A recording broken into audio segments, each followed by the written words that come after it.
alive. So let me see, I can close this. And I think that's it. Yeah, what a little last minute drama this was. well, we do have X-flare sunspots going on thing, so. Yeah. Oh, we do?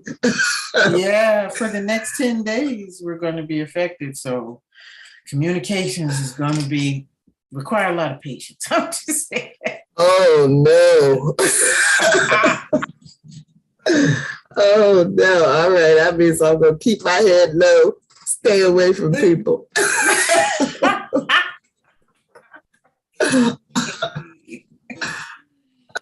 Oh, man. So we are live. Welcome to the Global Black Feminist Reading Circle. Does it seem like I'm delayed? When I'm looking at myself, it looks delayed. Can you hear me okay? Yeah, but you are delayed. So. Okay. You can learn more about us, the Global Black Feminist Reading Circle, on Facebook or YouTube, or our website, readingchangeslives.wordpress.com. And we are in session 17, the 17th book that we're having public discussions around.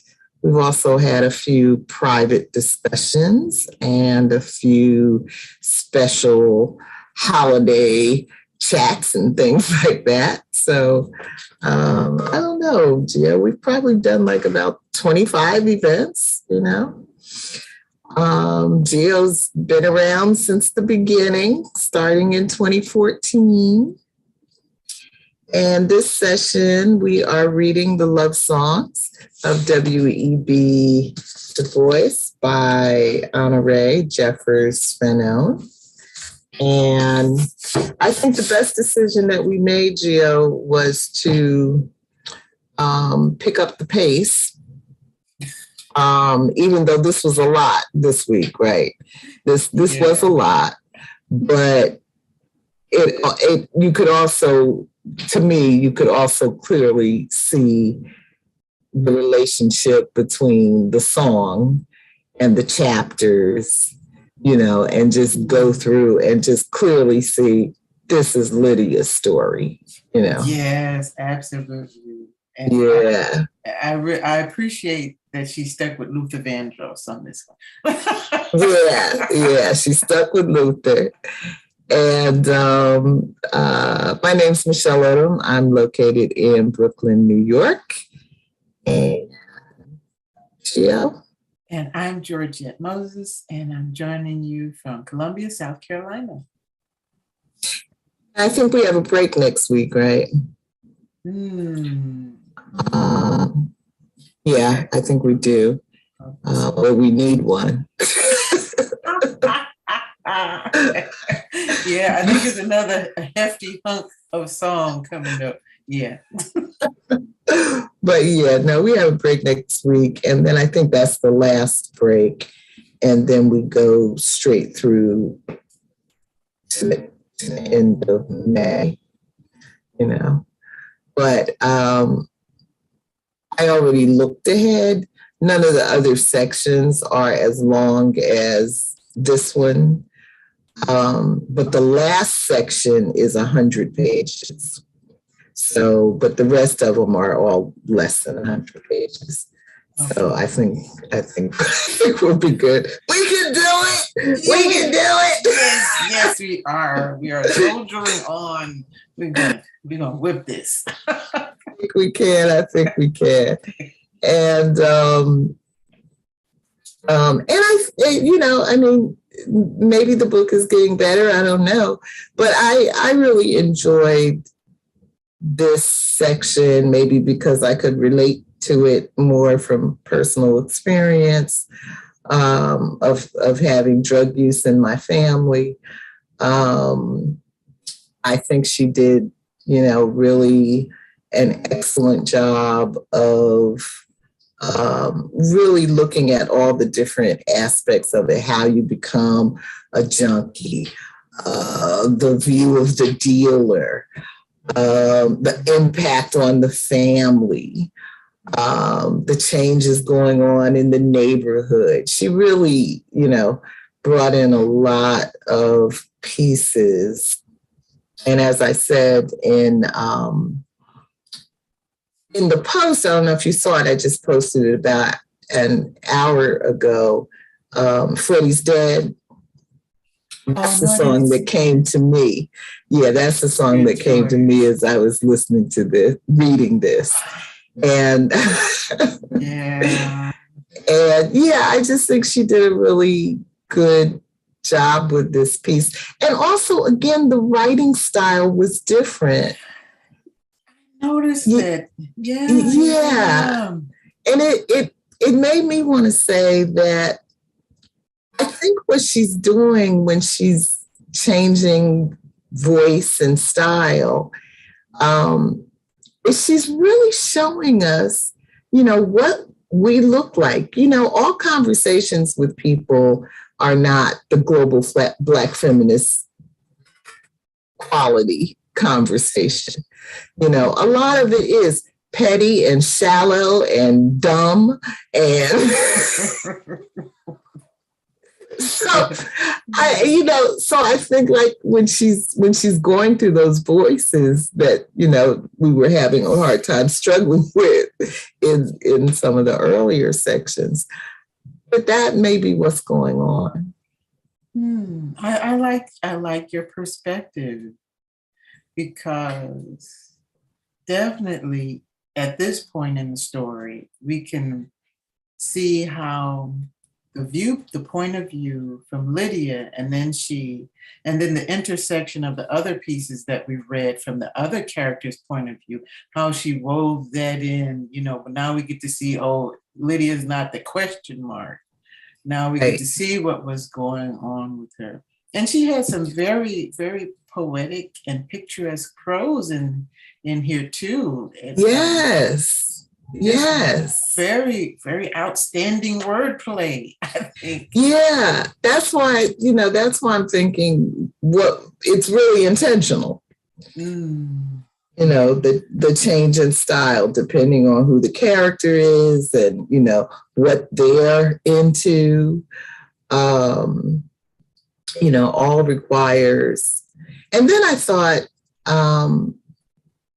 even more than, what I started to say was when I posted Freddie's Dead, my comment that goes along with that is saying that, from that opening Song VII, where she's writing about the white man that was abused as a child and all of that, and then the song itself, where Du Bois is talking about the complexity of the Negro problem, that, I thought these were really two great examples of complex problems, independently complex problems. And then Lydia is carrying, both of these monkeys on her back of drug abuse and sexual abuse. And it was just well done. Yeah. So I have another approach. I did write extensive notes that are in the private group. I guess I'll post them publicly tomorrow.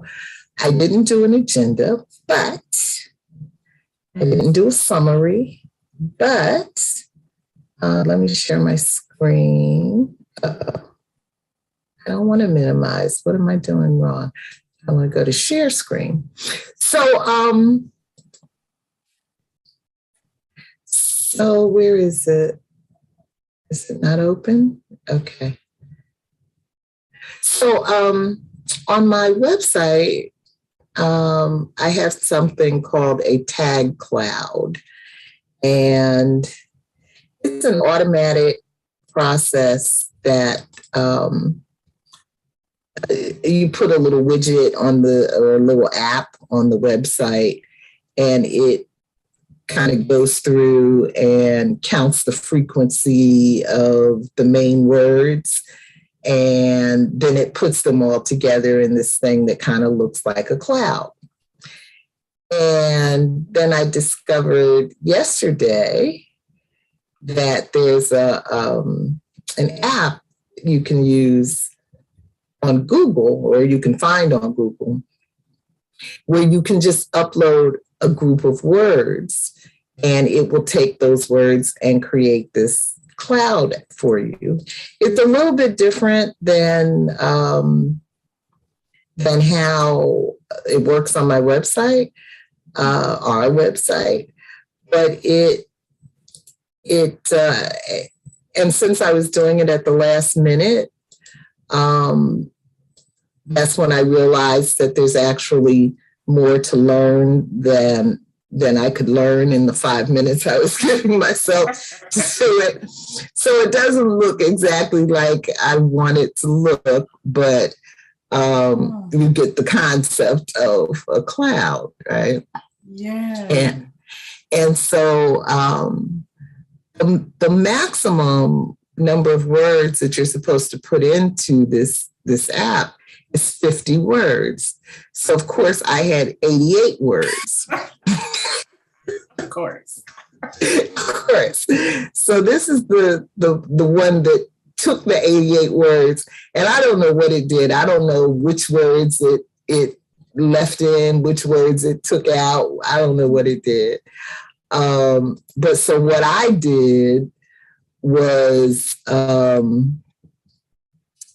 I can get to it, what I did was I broke the list of words in half, so that this one is like probably L to Z. And no.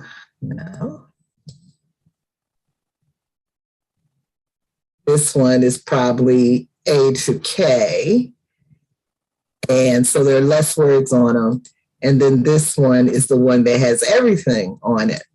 So I think that I could take one of these, and you could take one from this list and just pick a word and start a conversation about it, or create a question from one of these keywords. What do you think? Sure. I'm down for stuff that's new and different. You want to start? Oh my goodness. Oh.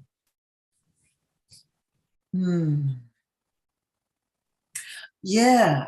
I'm looking right at the word crack, so I'm going to take that as a sign.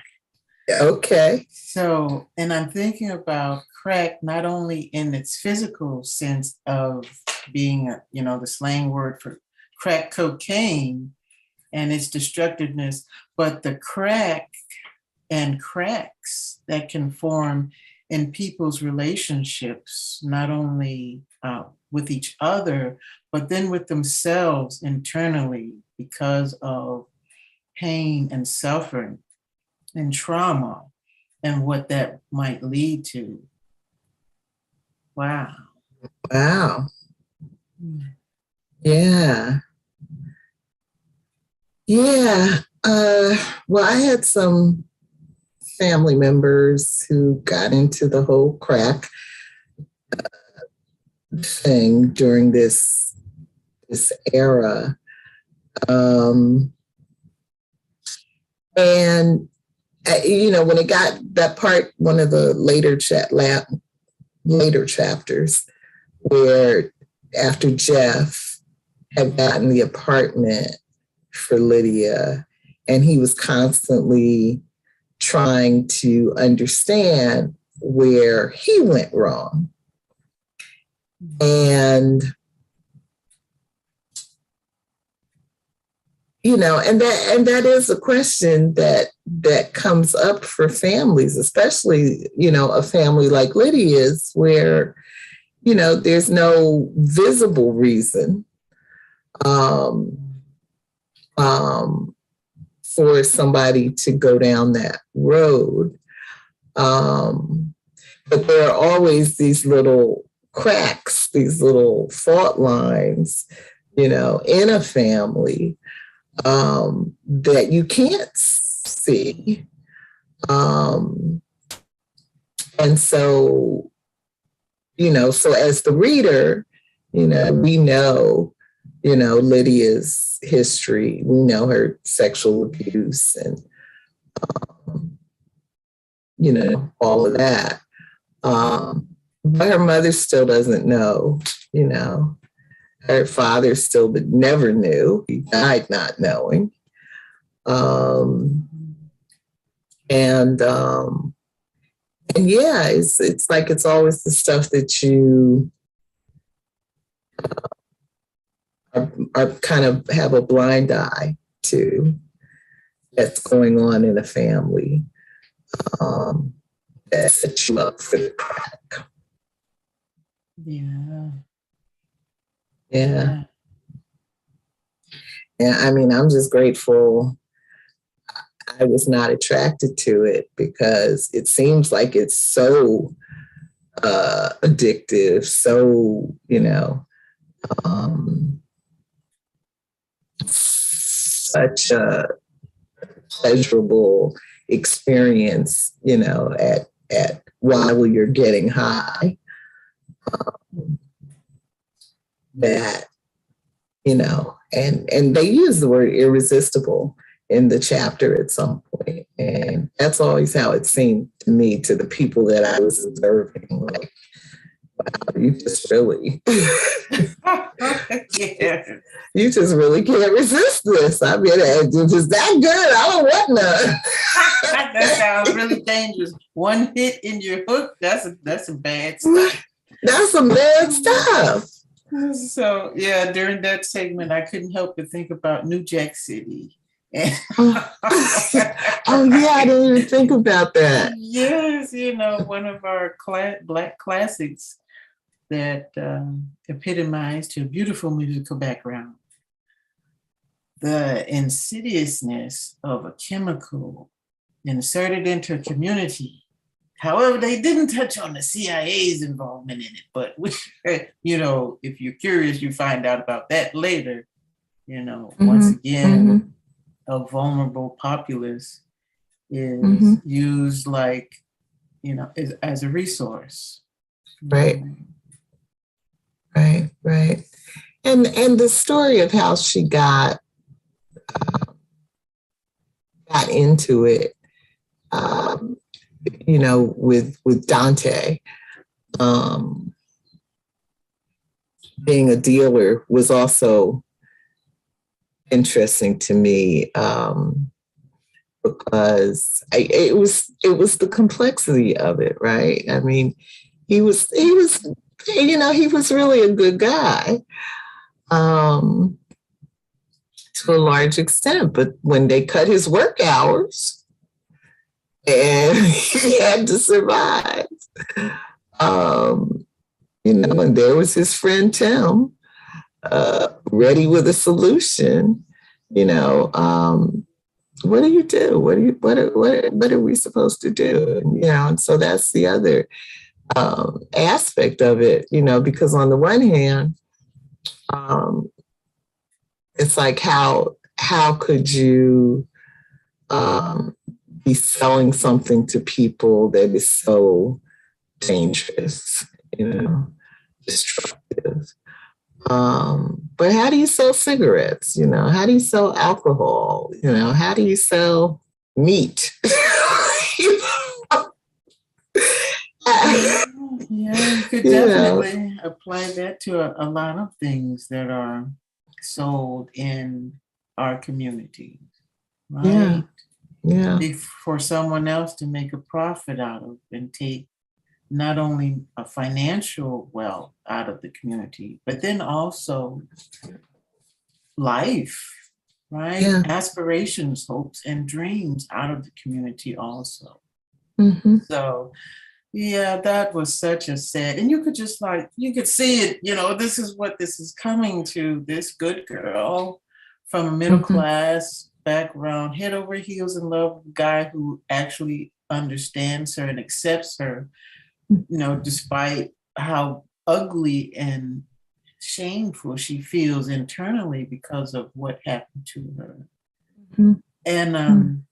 they can't make a go of it because of economic circumstances, right? Right, And then choices that are made, right. and it's interesting that I think it was after she had started smoking that she thought about, I should get a job and help my husband out. Right, right, right. But then I had to remember when who was it? I think Zulu Harris or stated her age. She's only 21. She's a That's baby. She's a baby, and Oh that my was the other thing that goodness. was hitting me through this story. And Dante was a baby too, Mm. you know. And before your frontal lobe is that's just been a topic on my mind lately.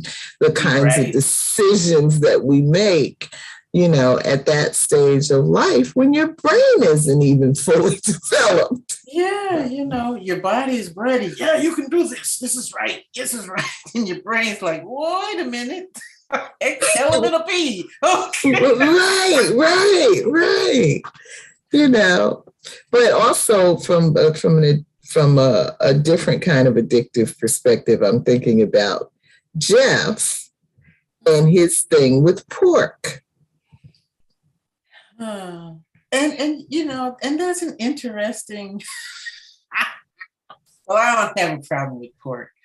I do. Problem with pork either, but but we do all of these things that, and just generally eating meat, just generally eating a lot of the things that we eat that are not good for our health, and we know they're not good for our health. And I was thinking about, who is it, Maya Angelou, that says, when we know better, we do better. And that's like a nice sounding, little wititude, but in reality, we don't. in reality, we don't. It just makes us feel guilty when we choose the wrong option. Okay.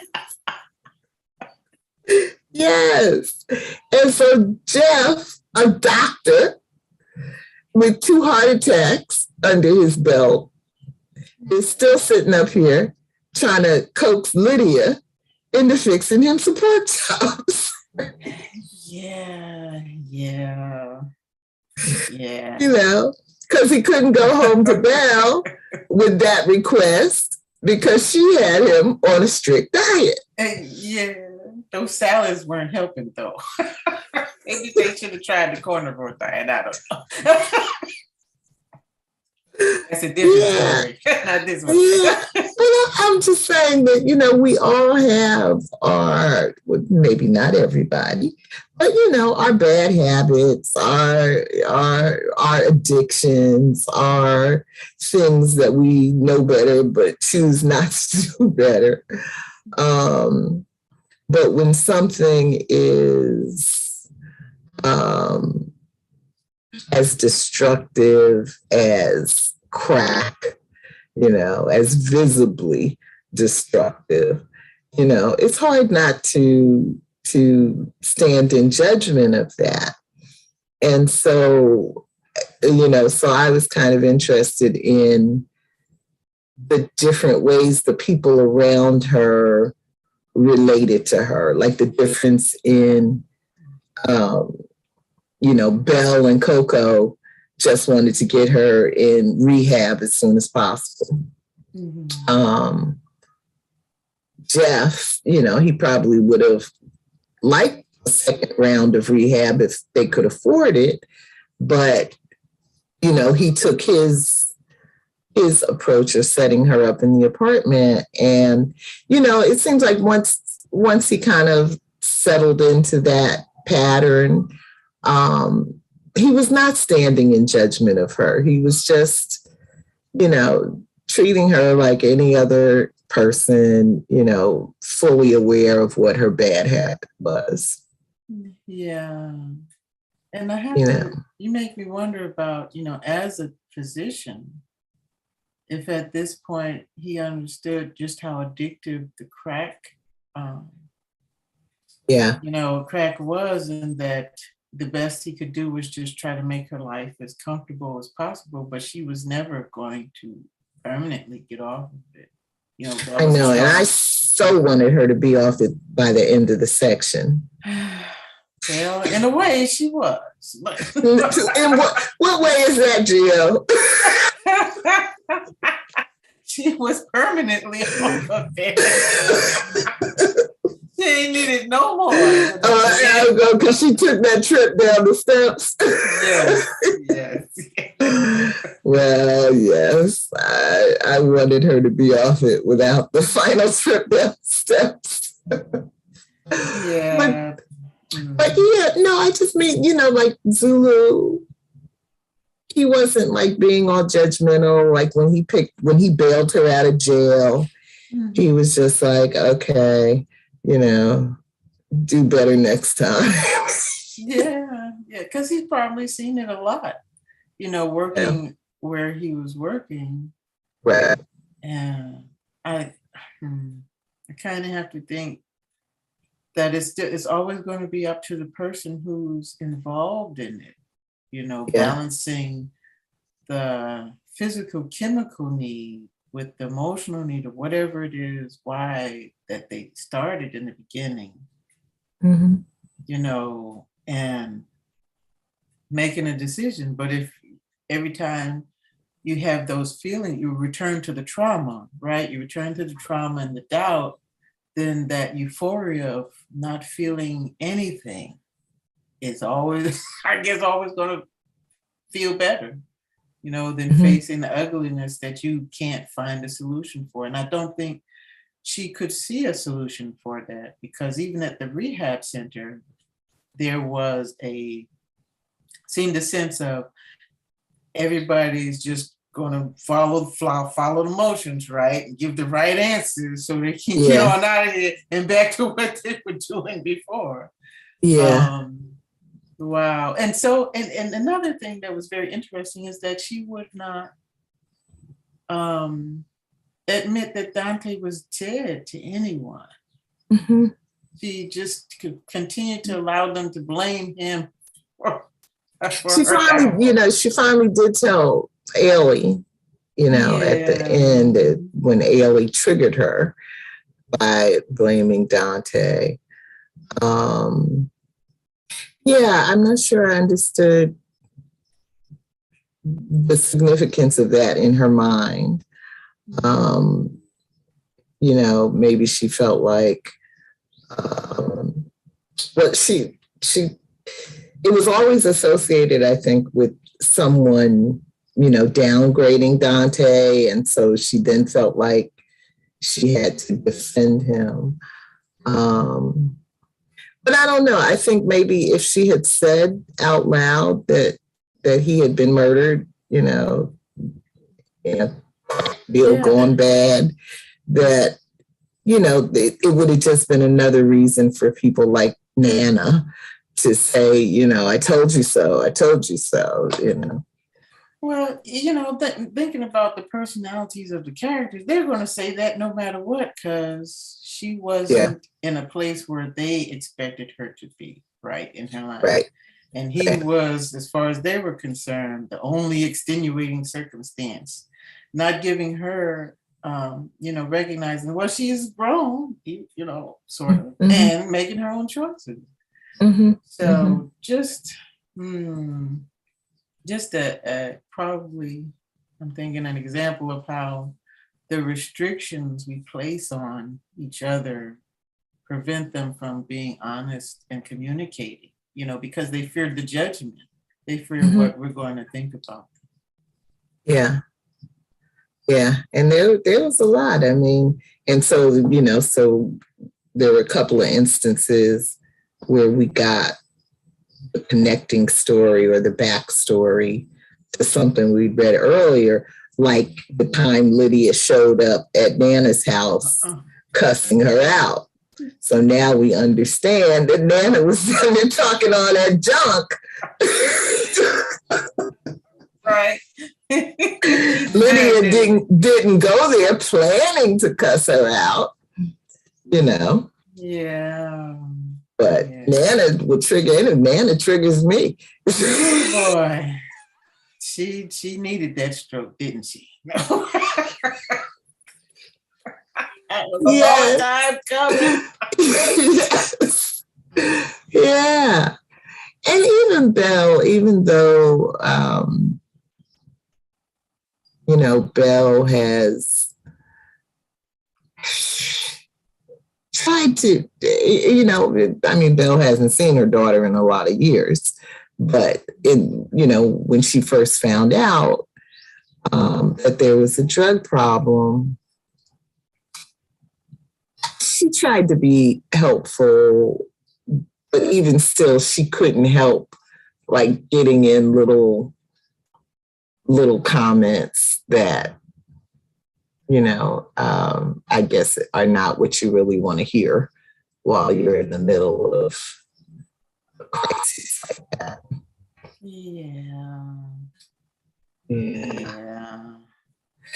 It's I hope to never encounter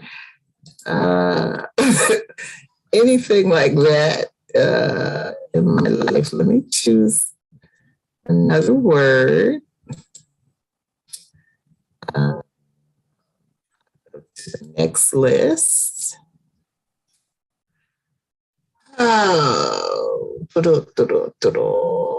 Suicide. Who committed suicide? I don't remember that. Rage. Sexual abuse. Well, that's the other big piece of these chapters. First chapter, talking about Samuel Picard and how he was sexually abused, him and all of his siblings, by his daddy, and Samuel Picard, a white man, and how as a little boy, you know, his mother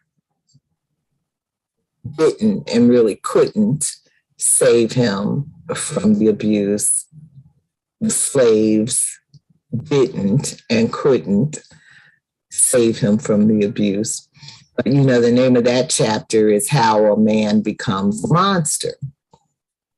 And so he then becomes a monster, roaming through the countryside, doing what he did. And I just think that chapter was very well written. But it was also interesting to me because that story of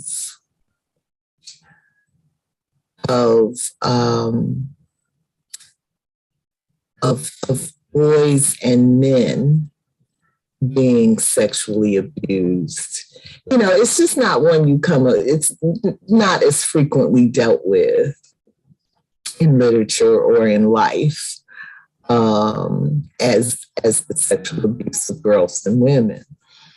And, you know, and so that whole piece, when he finally had acquired his wealth and had his own mansion and built the cottage next door and then purchased the gardener, the big strapping male, to be the gardener. And, you know, this whole concept of there being this discreet slave trade of very expensive butlers and valets. It just gave a whole new meaning of the word butler. Yeah. Yes. Is that what they do? I'm like, okay, well, when we have the concept of a human being as your property, you will do what you will with them. So that's your kink. There you go. Yeah. But I like that she dealt with the sexual abuse of males, both in the case of Samuel Pinkard and all the people in that chapter, as well as Dante. Yes. And that was another area that he and Lydia were able to bond, because they both been hurt by people in their family who they were told to love and trust. And oh boy, that uncle, I thought he was going to get it when he acted up at the wedding ceremony. Yeah, he left in a huff, didn't he? He needed to. Because I don't know. Lydia might have let that bear come out and stabbed him with a knife at the table. I don't know. Yes. But just thinking about the arrogance of Uncle, what was his name? Wilbur, something like that. Forget. Uncle Warren. Yeah, I think so. I think that, you have abused this child every day. And his friends have to come in and help him beat you up. And here you have the audacity, when this man is grown, to still talk smack about him. You're the reason why, okay? And here you are like nothing's happened to you. And then I thought, badly about his wife who stood by his side. But she, you wonder, do you know what your husband's appetites are about? That's the thing that so often, and that's why I think Honorée really did do a brilliant job with this section. So often, the woman might stand by his side for, what we might consider shallow or materialistic or low character kind of reasons, or she might stand by his side, as in the case of Samuel Pinkard's mother, in an era of slavery, where women were, virtually as much property as the slaves were. And, neither one of them was in any kind of position to be standing up, saving anybody, because they couldn't save themselves. Yeah. So that's, go back to Du Bois talking about the complexity. And that's the complexity, that there are all of these different, reasons. Like, I think Nana knew what was going on in her house. But Nana was into the money. Right. Her addiction was status, right? Money and status. Right, because she had to shop on a regular. So, if some kids have to take a bath with Gandhi, whatever. On the other hand, I don't think that Belle knew. Belle was coming from, a family culture where you relied on family members to help with the child care. And you didn't trust strangers, but you trusted family.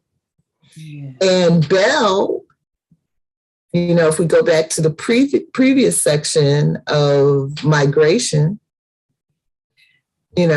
Belle had come from this Southern culture where families were large and, were there to kind of, almost collectively participate in the child care, up to this Northern environment where, people live behind locked doors and, and so Belle is freaking out, with these 3 baby girls. trying to handle all that by herself. And so she thought that Nana and Gandhi were somebody she could rely on, for her support system. Yeah. So I don't think she knew, but I still feel like she should have known. Well, a predator is very crafty. That's their, the duplicity of their faces is part of what makes them so effective. But it wouldn't melt in their mouths when they're around grown people. But the target, Yeah. So it's different. Yeah.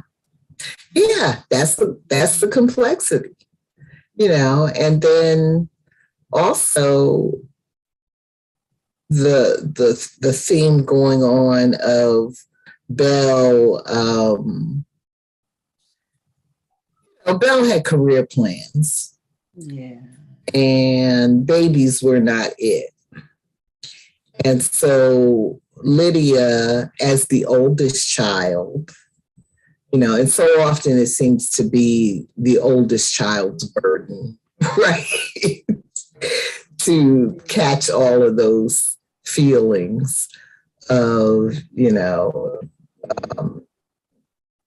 maybe you feel like you were a mistake, or your parents make you feel like, you were a mistake, or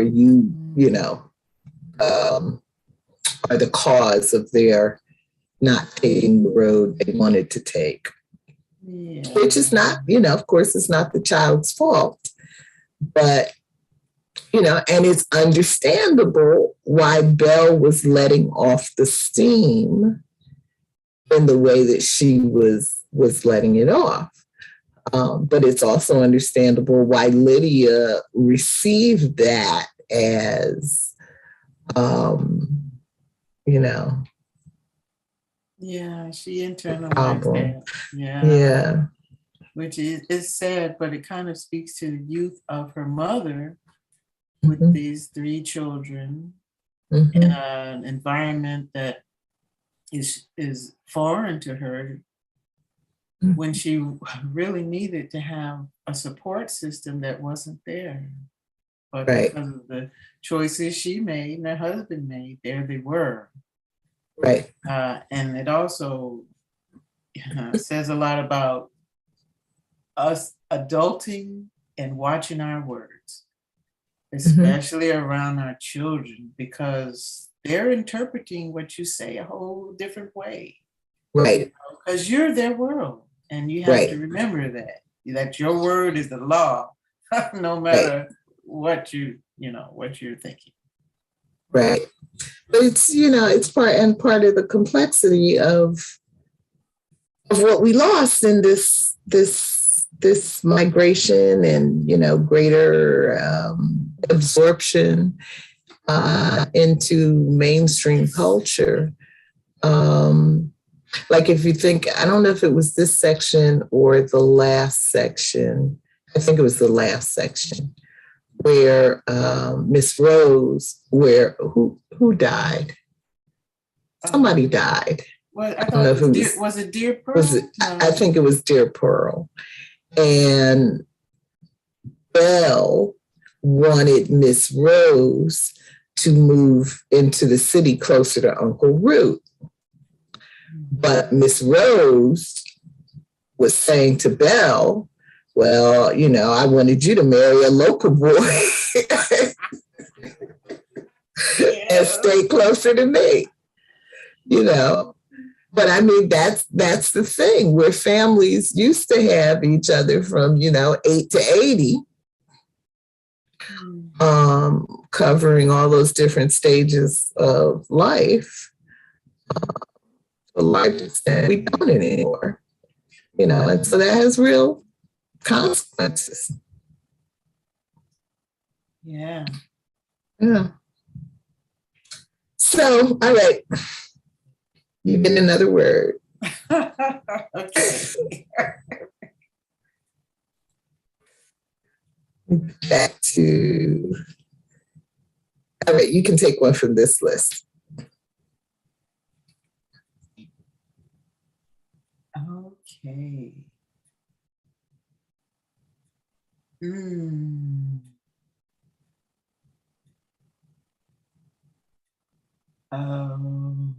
Well, I looked at vegetarianism first, but I think I'm gonna switch to religion. Okay. And so the church is a silent character in this story. Mm-hmm. We have the Catholic, the sterile, compartmentalized Catholicism of Nana, right? Very innocuous, so white. And you have I heard that, Gio. Okay, well, it is. We're like, we're not going to talk about the Black Madonna. Okay. But, and then the Baptist church, well, I think they're Baptists, they, the Black church. Right, in Chickasetta. And then in Atlanta with Miss Opal and Dante. And how these are institutions that proclaim to be helpful and a source of refuge, and yet in this story, they are just so powerless, right, to change anyone's trajectory. Lydia has a point where she, I'm gonna pray, and I'm going to church, and it's ineffective. It's not a way to solve her problems. Right. She needs something a little different. And so I think how we're taught about the religious institutions is not helpful, because they're a thing, a building or a person, but not made part of you in a more powerful way that you could use. So, and of course, in Nana's instance, it's another symbol, a status symbol, right? You can just have church on Sunday or Wednesday or whenever you want to go to Mass. And that's fine, right? You confess, you eat your wafer, and you're out the door. At the Baptist church, you could go to Holy Roller Night. Is that Pentecostal? You could go to, Wednesday prayer meeting and Sunday morning, but you've done all these other things. You smoke crack on Saturday, and right. Because it's more of a ritual and not a belief system, I think. So just like Dante, he was always throwing scriptures in Lydia's face when he wanted, to end an argument or prove a point. And but none of those things had any power, because they were just words, but not how they were living their lives. And what they said didn't really affect their situations, their problems. Right. So, yeah. Yeah, and I would collapse religion and culture to say, like, I'm thinking about that scene in the drug rehab where the doctor was questioning Lydia about, I don't know, but Lydia was saying, well, we were taught to honor our mother and father, no matter what. And as a part of what was keeping her from having an honest conversation, with her parents, that you saw instances of that throughout the section, you know, where people's cultural beliefs and or religious beliefs that, you know, were a part of their decision-making process. You know, that you also see in this story where so often it's the men, right, that want to have the babies and are anti-abortion, right? And the women are much more open to, you know, not doing what they're not ready to do. And so you saw that with Dante, you know, when Lydia had that pregnancy scare, you know.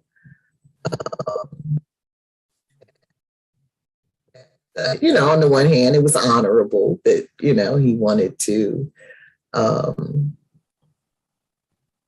handle whatever the situation was, but it was his belief system around that you know, was leading him to kind of set down the law. Yeah. You know. But yeah, no, that's a huge piece of it to me. You know, I'm always curious about why people believe what they believe, because my perception is that most people don't really know, you know, why they believe what they believe. They just believe it. You know, they haven't really taken the time to figure out, you got that idea from somewhere. You know? Yes, yes. And, you know, and maybe wherever that ideal came from, maybe they hadn't really thought much about where that idea came from. You know, they just passed it down to you via tradition, you know. And it goes, you know, on and on and on through the generations, you know. So, but I love the way she connected that first chapter and the sexual abuse that was going on there. And I think that the long-haired lady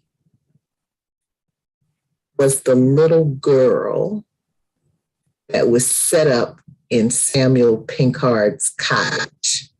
Oh, you might be right.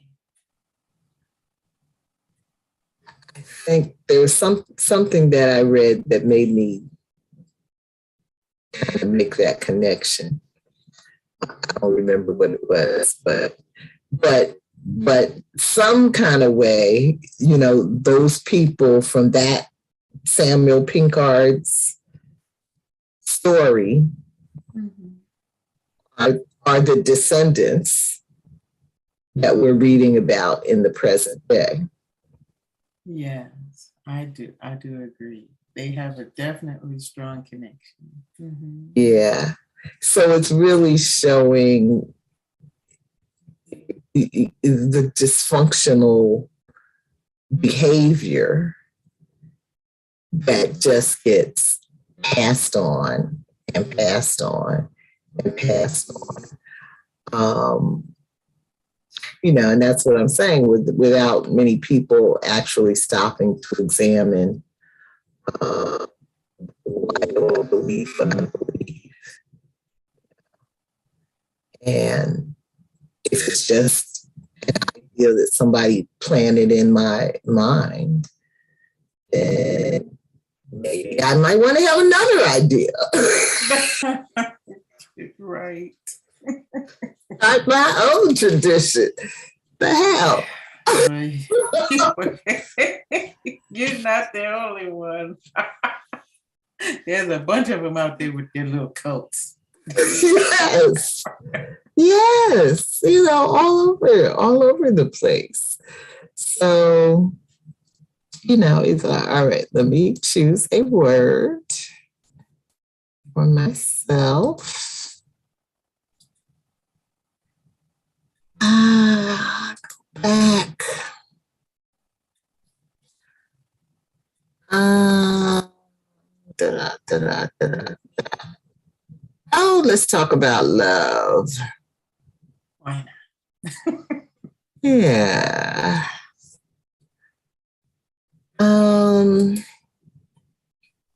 Well, let's see.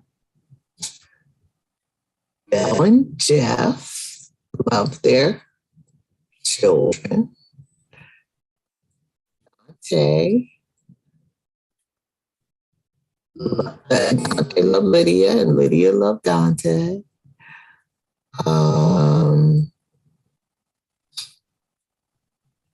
I think Lydia was having a hard time loving herself.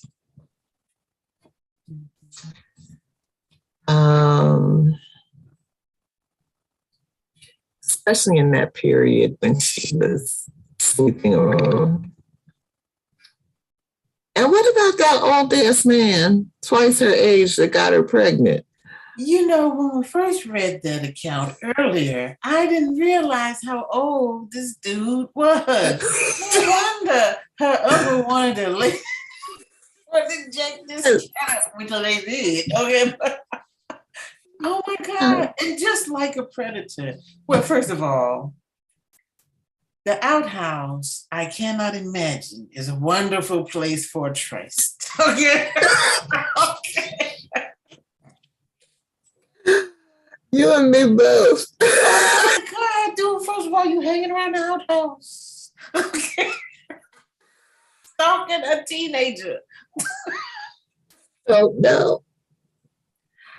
Yeah. Yeah. But he seduced her.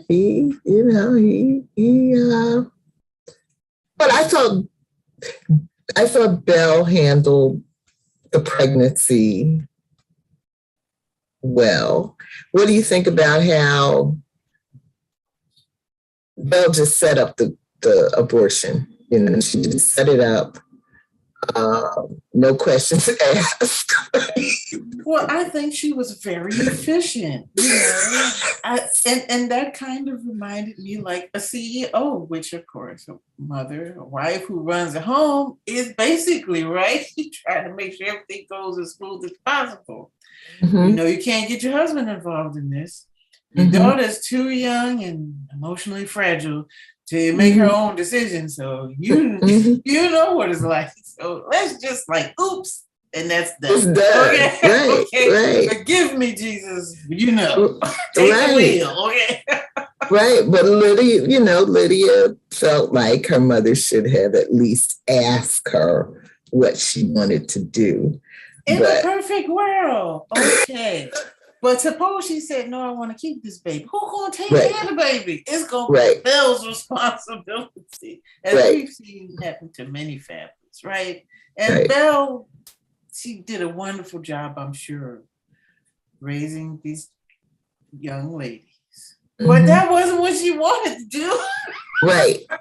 She did not need another one. And so now juxtapose that with, who was it, Mrs. Bradley toward the end, who was the grandmother that was taking care of her grandson after her daughter died.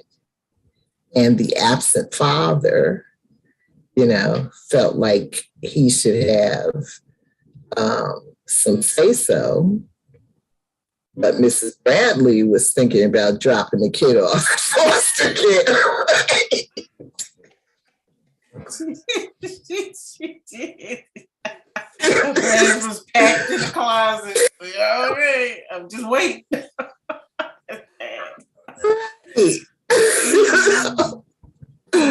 But it really brings up the point that everybody is not made to be a parent, but you're placed in these situations either by your choices or someone else's choices, and you have to deal with it.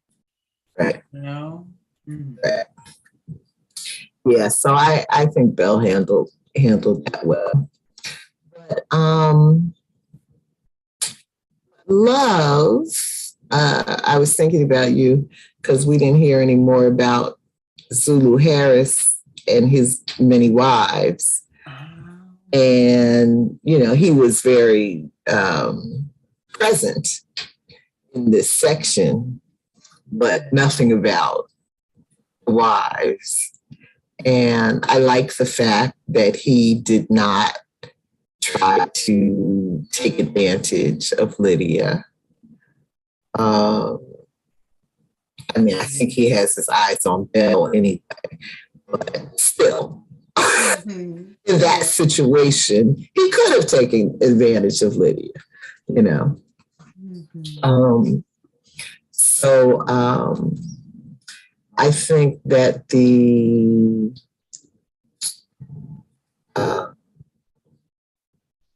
that what Jeff did for Lydia was very loving. And it reminded me that whole insurance situation that, really the insurance only goes so far. I don't know what it's like today. It might be better because, I think most people do not get off after one trip to rehab. There's a lot of relapsing that goes on. So how is it that insurance policies are structured to only cover one trip to rehab?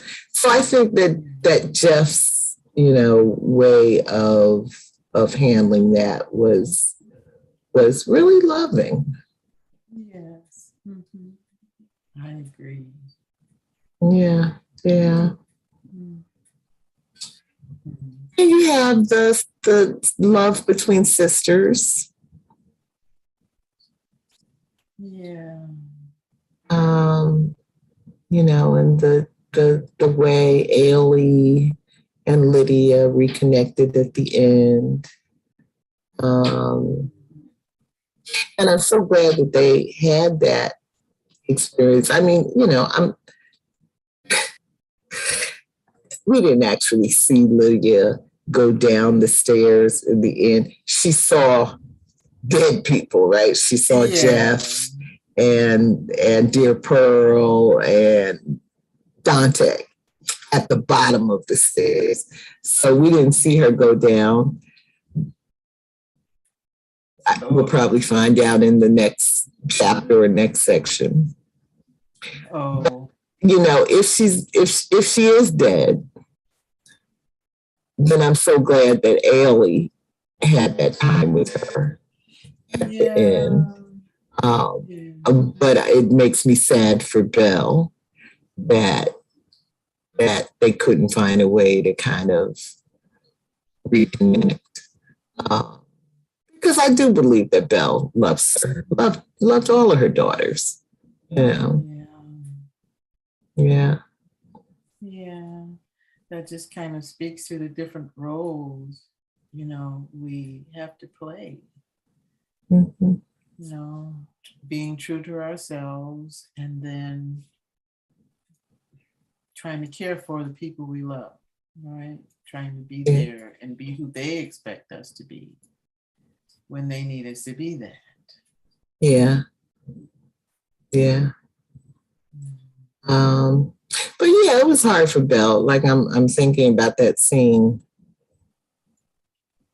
at the rehab center where Belle went to counseling with with Lydia.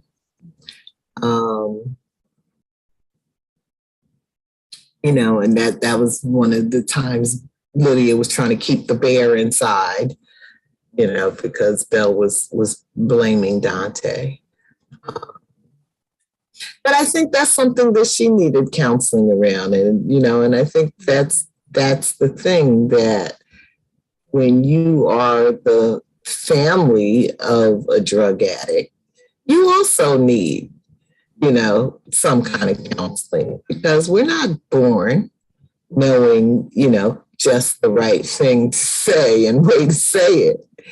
And, and Lydia, from one perspective, was hypersensitive, and so any kind of, anything she perceived as, criticism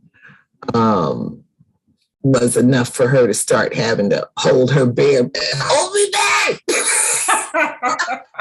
I know, right? She was really enjoying the power she had over people, right? Yeah. Oh. Yeah.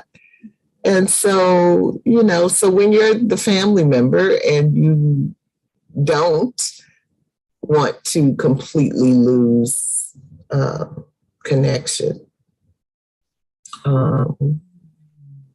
then, then what is the right thing to say? That's why I say I think I like Jeff's approach of, it took him, he had to go through the what did I do wrong? What did I do wrong? But eventually he just seemed to settle into this non-judgmental, he was leaving money, just treating her the same,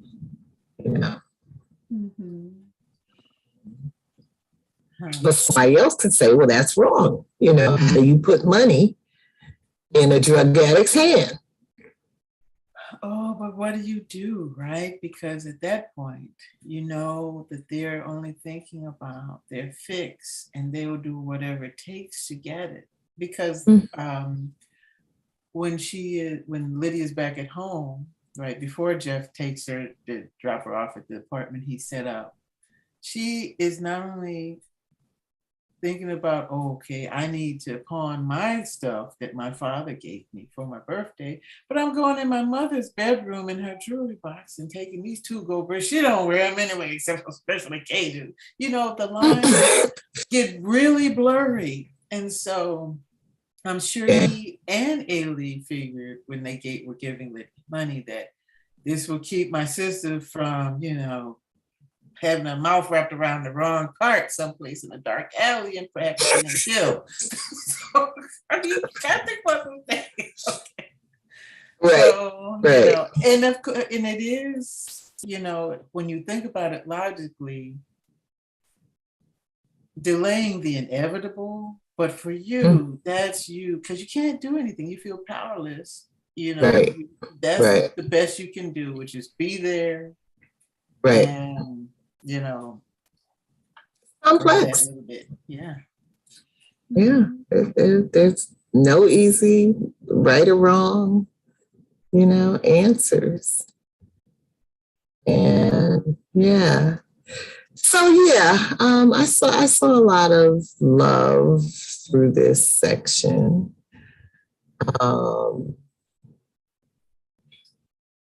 And I really liked Lydia's relationship with Dante, at least until he started selling drugs. So even though I understood why he was doing it,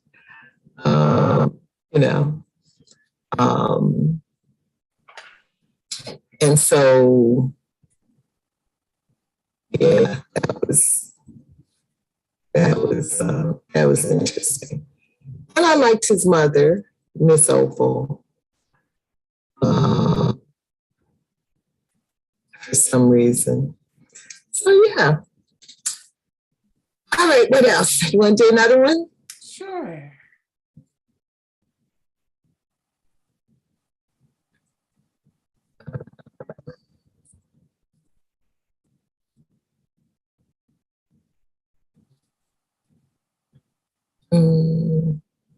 All right, I'm going to go to the card that has, I don't know if these are all the words, but it has the most words. Okay.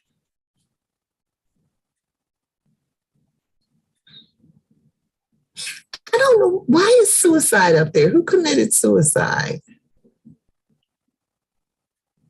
That's a good question. No, the only person I'm thinking about is Lydia. So perhaps I'm missing something. I don't know. Yeah, I don't know. Sewing. Oh, yeah. What a beautiful skill. And how we are introduced to Lydia's learning disability. But she also had a gift, right? A photographic memory, right? And her grandmother taught her, you take it, the dress inside out, and you look at all the pieces and you put them back together. Mm-hmm. And she could do that. And she was able to use that skill to kind of help her, support her habit and whatever. But that's not the only skill she had. She was very personable when she could be. She made women love her. Right? And I thought, wow, this young lady has some beautiful skills that could really help her be a success in life if she didn't have that weight, that darkness inside her. And then just always be in the wrong situation, right? Oh my goodness. The sewing. And yeah, the wrong situation, like when she went to that party with Nisi and went wandering around the house and opens the one door with the dealer. Right, with the crack. Ray the Fourth, right. Dude, couldn't you have the punch? You got the crack. Yeah, but no, I enjoyed those images of sewing. I know how to sew, but I don't do it like that, and I don't do it to sell stuff. But this era that Lydia was learning how to sew and passing that skill on to Ailey is also the era when, sewing kind of, went out of fashion, that there was a time when if you wanted clothes to wear, you would make them. That's right. But as manufacturing increased and, all of that, sewing became like an old-fashioned kind of skill to have. It's still a good skill to have. You can still make money doing it, but it's not as popular as it used to be. But, I was relating when Ailey tried to take Lydia shopping, and Lydia was like, "Oh no, these clothes are so expensive." Right. I'll go home and whip up a dress. I used to be like that. Right? Oh my goodness, I really could relate. I'm like, I'm not paying $100 and blah for this. Look, it's only one stitch. Right. Yeah. And, and to this day, some of my favorite trips are to the fabric store. And I think it's just all the colors and patterns and textures. And it's just really like a sensory delight, It really, and that's one thing I miss about being in the North is that we don't have those fabric warehouses down here. I'm like, oh my God, I miss Halsey's. Fabric warehouse and whatever that fabric place was out in Union. Oh my gosh. On Route 1? Yes, you could get the discount local fabric. I'm like, oh my gosh. Yeah. It is a valuable skill. Yeah. And it's not the same now in New York, of course. You have less, but you still have a wholesale district that has a lot of, the fashion district that has a lot of fabric stores in them. And you can find some things on some deals, but not like those kind of deals you're talking about. The good old days, man. The good old days. New York is all this like top fashion and all that, so they want to charge you top dollar. So like, look, I'm not trying to buy the person who also put the cloth together. I just want the cloth. Right. So, so over here, if you're trying to make something from the vantage of, I can save money, over here, you're going to be better to buy it off the rack because, the fabric is expensive and all of the pieces that go with it, the thread and everything. It's,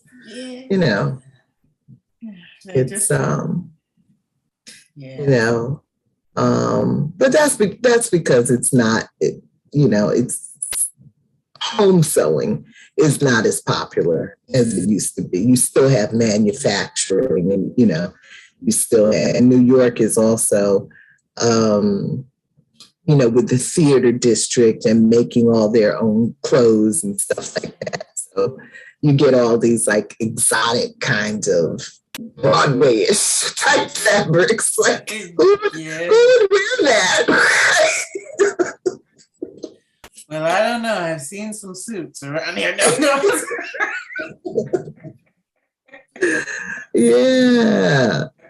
Yeah, but you're right. Lydia did have a number of skills, and even the thing with, her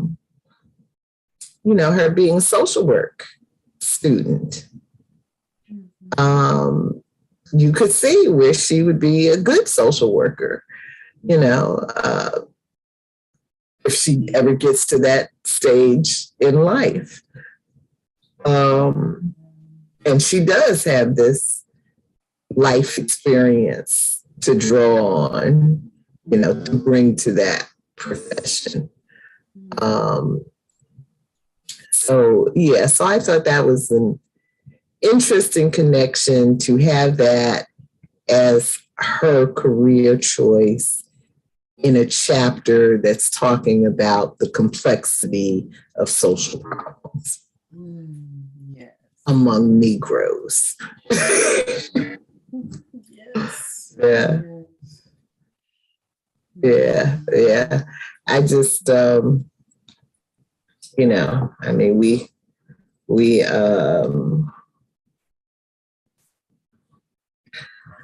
we rake Honorée over the coals when we feel like it. So I just want to say, as many times as I can that, I just really think she did a great job with this Song VII. Yes. Yeah. I agree. And I like the idea that you brought up is that different characters, their points of view are having a different literary treatment. So that it made me become hopeful that when we reach the end and we look back at the whole work, we will see it in a more positive and complete light that she, designed to be seen. So right. Absolutely. And the way she takes passages from Du Bois and is inspired and stimulated by his voice. And, I can almost see it going off in her head, so what does that look like, in real life? And then she writes the chapters that, look like, and this one just was, because what he was writing about the complexity of the Negro problem was like so abstract, but then here comes Honorée with, so this is the concrete This. Yes. She put flesh on the bones of that for sure. Yeah. Okay, Gio. Anything else we didn't get to on this section?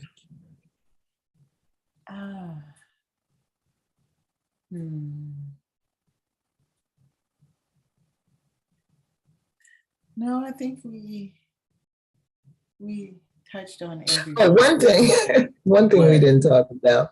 What? Going back to the first chapter, and the man with the 12 kids who built the house on the sacred creek mound, the red mound, and 11 of his kids and his wife got wiped out by the contagion. And then the flowers grew back. Well, you know, that's an interesting. Was that when you put curse in that word? Yes, that's why I put curse in there. Now, what did that sound like? Sealy. Oh, nothing you do. Yes. You do right by me. You do right by me. Yes. There we go. Snaps for Honorée for making it all be a circle. Yeah. And, you know, and just also the pox on the Garfield family, you know, in present day, you know, from the sexual abuse that ran through that family, to the drug addiction, to, you know, just all of it. But yeah, that man's story. And, you know, and the way that Samuel Pinkard, you know, made friends with him, and then they took advantage of Miko and what was it, Shalala. You know, just the one of the other keywords on there is stolen land. You know, so just that story of the theft of Native American land to Lydia's present day story of stealing from everybody around her, you know, I, you know, felt like another connection to me. Yeah. The curse continues. Yeah. Somebody better do right by somebody. There'll be many people left, okay? Right. And, you know, but it is like, you know, it is like this thing until we get it right. Like, you know, if you think about the fights going on in politics today, the anti-abortion, the anti-voting rights, the anti-critical race theory, the anti-this and the anti-that, you know, such old,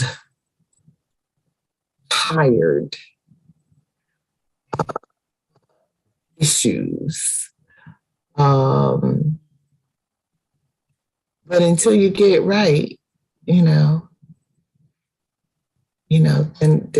then I guess we just have to keep going around in these circles, either learning the same lessons over and over and over again, like a drug addict, right? Who's relapsing, or learn how to do something differently. Yeah, stop acting like insane people. That would be good. Yes. I vote for that.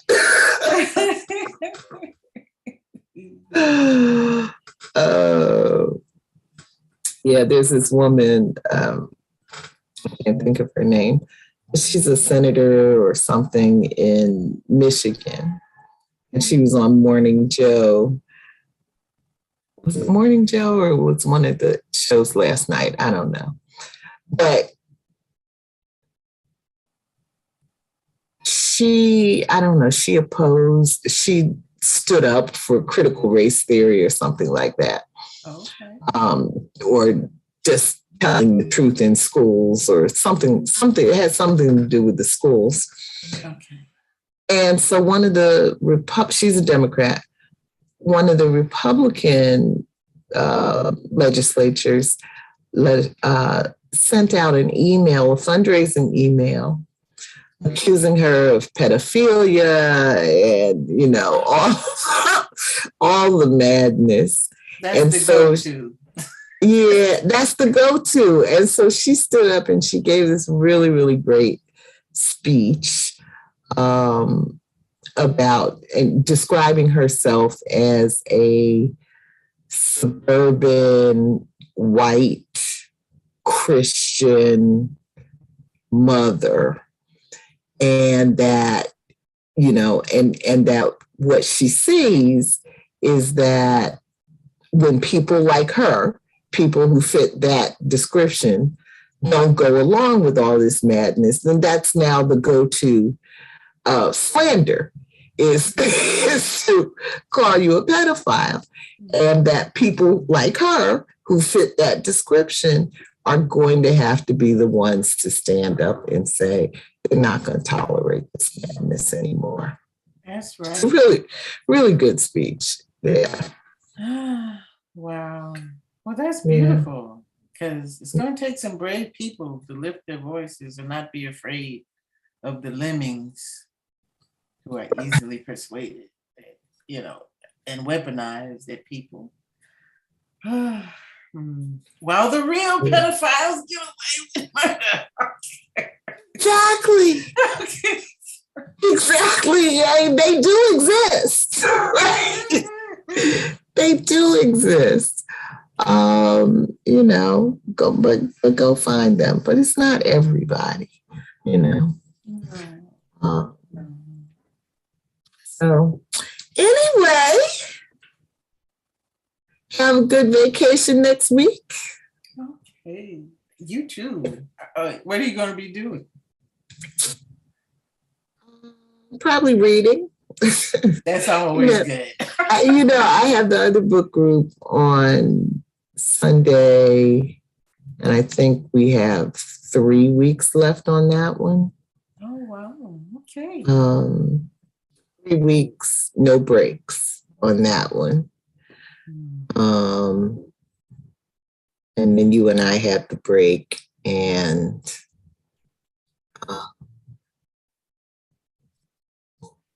so yeah, I think I will try to get ahead though in love songs, because I don't want to have another week of 120 pages.